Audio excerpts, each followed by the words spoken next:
Stella Hero ng SB19 matapang na sinagot ang isyo patungkol sa kanyang sexuality.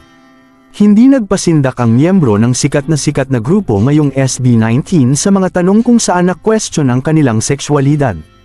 Sa panayam sa grupo ni Boy Abunda, inamin nitong wala siyang nakikitang masama sa LGBT community.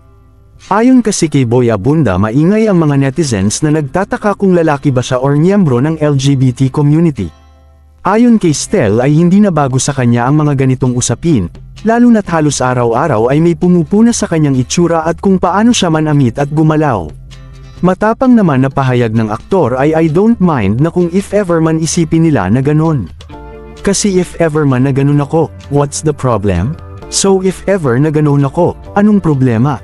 So may issue ba tayo if for example maging bakla ako or anything naman na matawag nyo sa akin?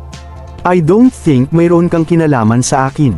Ganun pa man, hindi na raw ito pinagtutuunan ng pansin ni Stel dahil alam niyang hindi naman magiging kabawasan sa kanya ang mga negatibong sasabihin ng iba sa kung ano at sino siya bilang tao.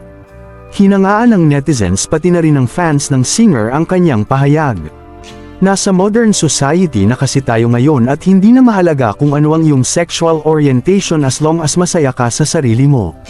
Para naman kay Stel at sa buong miyembro ng SB19 ay sumusuporta sila sa LGBT community dahil marami din silang fans na iba't iba ang preferences.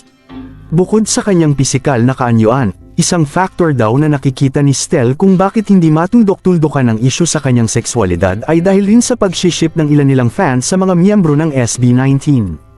Hindi naman ito problema sa kanila as long as hindi nakakasira ng imahe at nakapagpapasaya sila ng fans ay kontento na rin sila sa ganito.